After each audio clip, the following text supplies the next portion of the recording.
Muito boa noite, pessoal. Hoje aí, sexta-feira, dia 16 de agosto de 2019. A gente está aqui para rapidamente fazer o nosso fechamento da semana ótima, né? Essa semana que foi uma semana importante aí no mercado, né? Com muitos movimentos, né? Dias de grande volatilidade, né? Muito bons para operar no day trade, né? Para o swing trade, para as operações mais convencionais de compra. A gente teve uma semana dura para os principais papéis, né? E a ideia vim aqui rapidamente para falar, né, para a gente interpretar um pouco do que aconteceu, inclusive no sentido aí de fomentar os nossos estudos aí de final de semana e a nossa preparação aí para a atuação já na próxima semana, né? Então vamos lá. Para começar, né, vamos começar como de costume falando do Ibov, né? O Ibov, semana duríssima para o Ibov, né? Uma semana que tem um marco importante porque havia algumas semanas que a gente não tinha fechamento aí abaixo da casa dos 100 mil pontos, né? Na semana passada, o índice, o Ibov, chegou a trabalhar abaixo de 100 mil pontos, mas voltou a subir, fechou em alta, né? Mas essa semana não, a gente abre a semana, registra uma queda importante aí no acumulado da semana de 4%, e com esse fato importante que é um fechamento aí abaixo da casa dos 100 mil pontos, né? Se a gente olha para o índice aí no gráfico, para o Ibov aí no gráfico semanal, a gente vê que a gente vinha de 4 semanas de queda, né? Depois o índice, o Ibov deixou um candle, né? Praticamente ali um doji de pernas compridas e registrou alta, mas numa vela que acabou tendo mínima menor e máxima maior, então uma vela um pouco sem padrão ali para uma reversão tão importante, e ele abre, né, próximo da estabilidade com a semana passada e caiu muito, né, registrou mínimo aí ontem e hoje ele fecha aí na casa dos 99.800 pontos, né, então muito próximo de 100 mil pontos, mas com esse importante marco de um fechamento semanal abaixo aí dos 100 mil pontos. Né? A gente vem aí mapeando ao longo das últimas semanas, né, uma tentativa do Ibov de fazer uma correção. Então, até aqui, né, nada que neutralize a tendência de alta, porque a gente está vendo que o preço nem entrou ainda na região da retração de 50 até 61,8%, né, fez um retorno interessante, então pode ser que ele tenha ali deixado um fundo parcial para voltar a subir, e aí a gente precisa continuar acompanhando. Lembrando que a gente sabe bem, né, que o Ibov é uma carteira teórica dos principais papéis, então o seu comportamento vai depender, obviamente, do desempenho desses papéis aí ao longo dos próximos dias, das próximas semanas. Então, para entender e tentar prever um pouco, vamos acompanhar aí os principais papéis componentes do Ibov, né? Bom, só ilustrando, né? Esse é o movimento que a gente está vendo, né? E aí a gente viu que houve o rompimento aí dos 100 mil pontos, né? E a gente está agora na região ali, aproximando da região de retração. Então, passando aí para os principais papéis, né? Vamos começar com o Petri 4.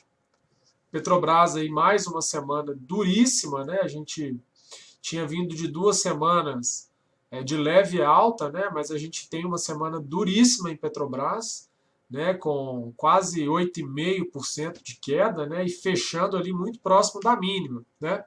Petrobras que rompeu uma linha de tendência de alta, né? Importante ali com alguns toques, né? E já vem trabalhando aí por 3 semanas abaixo dessa linha de tendência e rompeu também ali um fundo, né, que é um fundo também que era o último fundo deixado no toque anterior dessa linha, e uma linha e uma área de suporte forte com vários toques. Né, se a gente pegar o histórico, ele tem vários toques.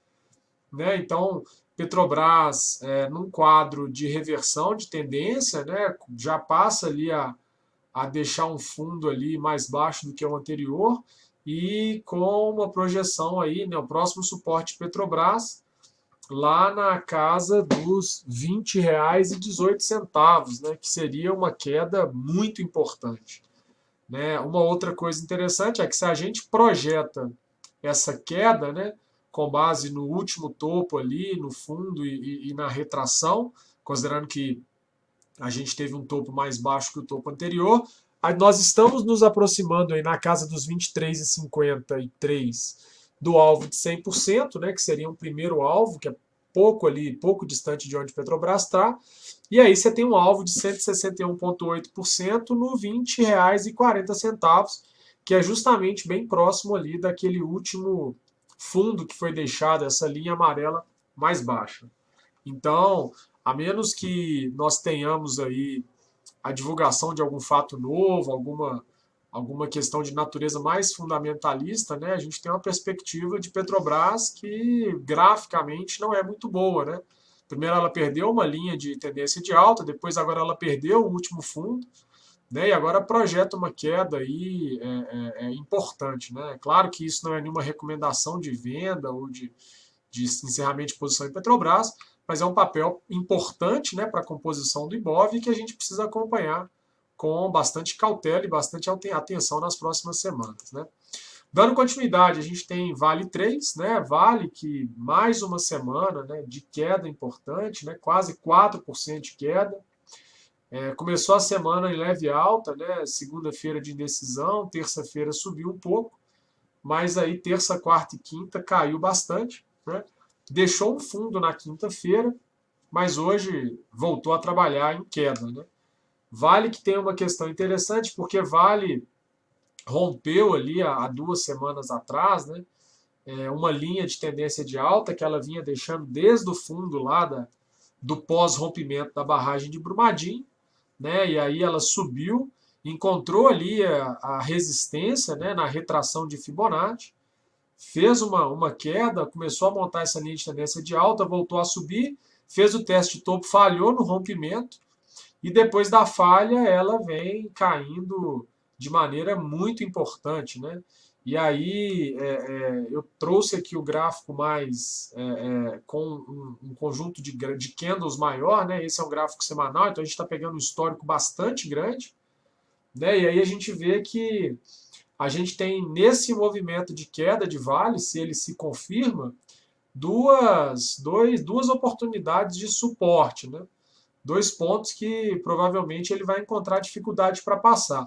Um primeiro ponto é justamente o fundo que ele deixou lá na segunda semana após a tragédia de Brumadinho, e depois a linha amarela, né? A linha amarela que já é próxima ali do primeiro alvo na queda, e o segundo alvo na queda é um alvo que é bastante arrojado ali na casa dos R$ 18.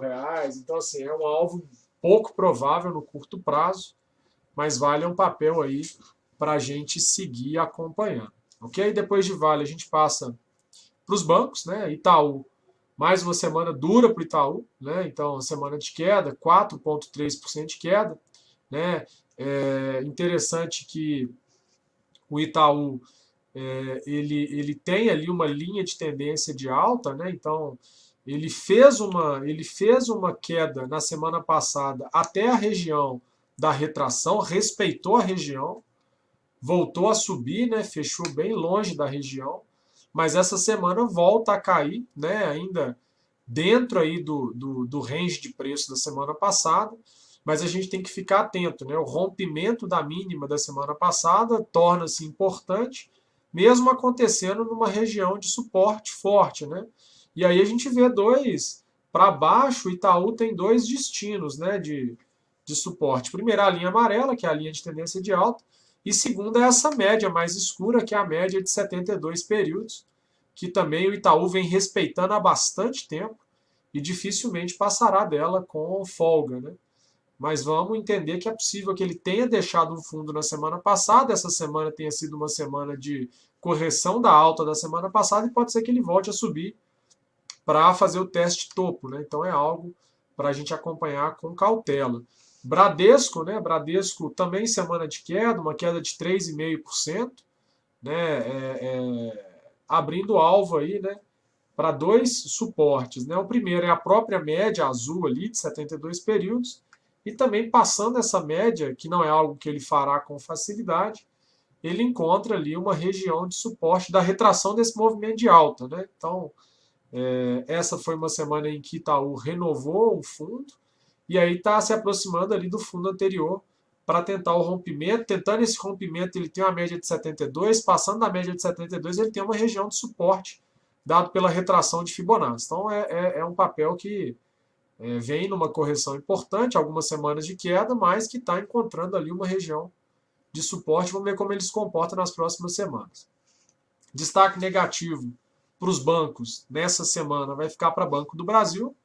Banco do Brasil que tem uma queda de 6% na semana, né, uma queda bastante importante.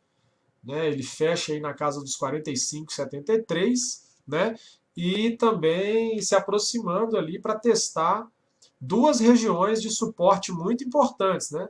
A linha de tendência de alta, que ele deixou há algum tempo, e também a média de 72 períodos, né? Então, ele se aproxima do fundo anterior, bem parecido com o Bradesco a situação, né?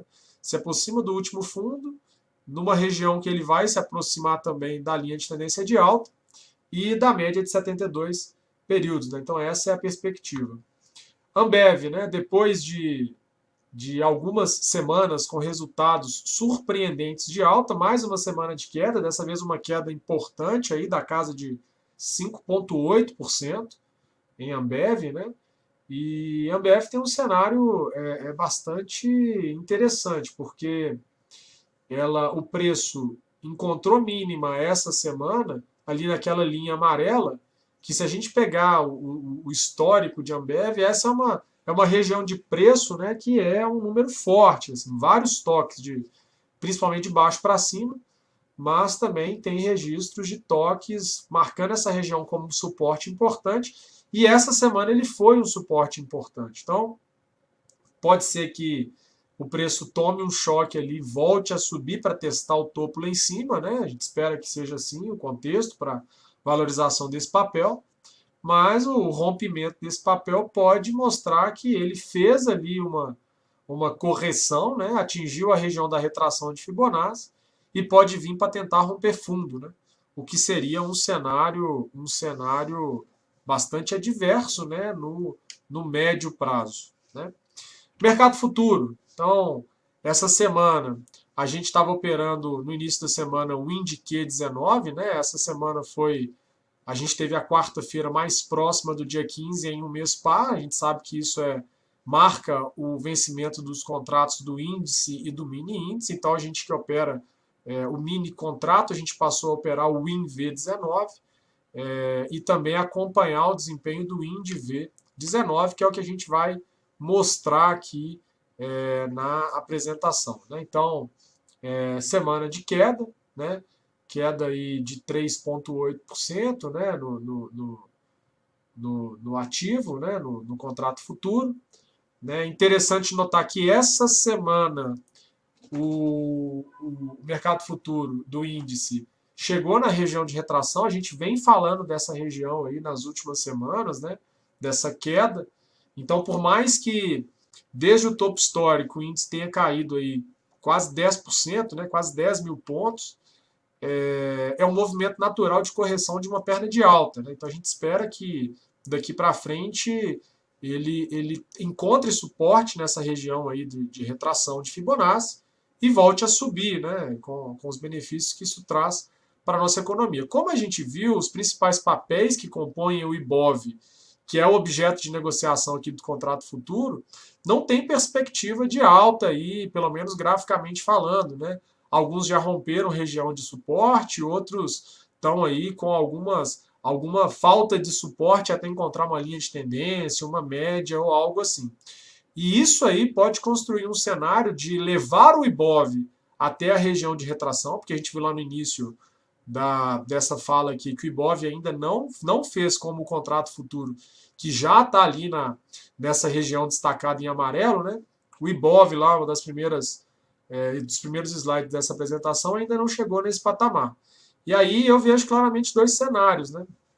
O cenário de alta do mercado futuro é um cenário no qual a gente assume que ele já corrigiu, né? Já veio na região, marcou o fundo e agora vem para tentar romper topo. Ele abre um primeiro alvo na casa ali dos 115, 116 mil pontos e um segundo alvo na casa dos 126 mil pontos, né?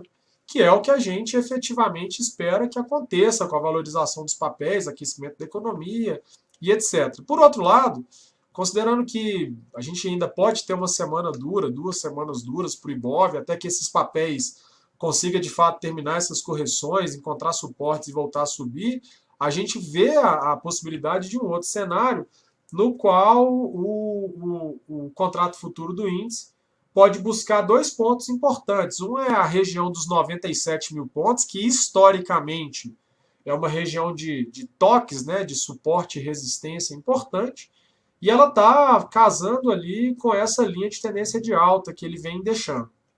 Então, existe um cenário no qual o mercado já deixou um fundo e sobe com alvo em 115, 126 mil pontos aí para as próximas semanas, mas ainda existe um cenário de alguma correção até encontrar suporte ali, primeiro nessa linha de tendência de alta, nos 97 mil pontos, e posteriormente lá na média de 72 períodos, nessa linha em azul aí. Então esse é um contexto que é possível, né, que a gente precisa acompanhar nas próximas semanas. Se de um lado o Ibov fechou essa semana, depois de algum tempo, na casa abaixo dos 100 mil pontos, o mercado futuro não. O mercado futuro fechou acima dos 100 mil pontos, né? Então ele fechou aí na região dos 100.800, né? Então quase 1.000 pontos acima desse número de força, desse número histórico. E a gente espera aí que o mercado finalize essa correção logo e volte para alta com os benefícios que isso traz para a nossa economia, para a confiança do investidor e etc., né, para além das questões meramente especulativas. Mercado futuro de dólar, né, o dólar essa semana teve uma semana bem movimentada, né, uma semana com leve alta de 1,6%, mas uma semana com uma oscilação interessante de preço, né, uma variação ali da ordem de 63 pontos, trabalhou acima dos 4 mil pontos durante bastante tempo na semana e fecha aí a semana aos 4.011 pontos, né? Então, é importante essa alta do dólar, né? E aí o dólar tem um gráfico, né, que eu acho mais difícil de interpretar, mais difícil de analisar, né? É um gráfico que vem claramente no longo prazo em tendência de queda, mas quando eu olho para esse gráfico aí no semanal, eu vejo que ele vem tentando desenhar topos e fundos ascendentes, né? Parou ali numa região que é uma região importante ali nesse momento de resistência, e aí a gente precisa acompanhar como que ele vai se comportar na semana que vem, rompendo essa vela de semanal para cima. Você tem um alvo importante ali de quase 90 pontos para cima para testar o último topo, né? E rompendo para baixo, a gente tem que talvez ele tenha feito uma correção um pouco mais forte e vem para testar fundo e uma linha de tendência de alta que existe ali interligando aqueles fundos. Então, essa é uma síntese bastante rápida do que a gente viu essa semana. Lembrando que foi uma semana muito oportuna para as operações de day trade, principalmente no mini contrato do índice, né, que a gente opera. Então a gente teve dias com volatilidade interessante, dias direcionais, né, o que é muito bom para o operador. No swing trade, né, a gente teve algumas oportunidades interessantes. Em linhas gerais, as ações mais comuns, com mais liquidez, com mais negócios, registraram queda, né, foram as ações que a gente viu aí, mas que a gente acredita que são movimentos naturais de correção, né, que acontecem conjuntamente com a publicação de balanço, com uma série de outras coisas, mas que são movimentos naturais de correção que a gente espera que finalizem aí encontrando suportes o mais rapidamente possível e que voltem a subir, né? E aí a gente está aqui para tentar também identificar esses suportes o mais rapidamente possível, porque são oportunidade para nós entrarmos com operações de compra. Então, obrigado por ter assistido até aqui. Lembrando, né, que se você se interessou por isso que está sendo dito aqui, mas tem um pouco de dificuldade de entender esses termos, suporte, resistência, média, retração, projeção, a gente está com o nosso curso de formação básica para operações em Bolsa de Valores com inscrições abertas, né? Basta entrar no link aí, otimatrades.com, e se informar mais e se inscrever, né? Se você também quiser receber essa apresentação aí no seu e-mail, basta que você nos mande aí pelos canais das redes sociais o seu e-mail, a gente vai te mandar com o maior prazer e que você passe a nos acompanhar aí semanalmente com essa leitura rápida, né, modesta do nosso mercado aqui da B3. Então, espero que todos tenham aí um excelente final de semana, né, que aproveitem aí para aprender algo novo, para estudar, para reenergizar, para que nós tenhamos na semana que vem uma semana repleta, né, de oportunidades e de bons resultados. Então, muito obrigado a todos, um excelente final de semana e até a próxima semana.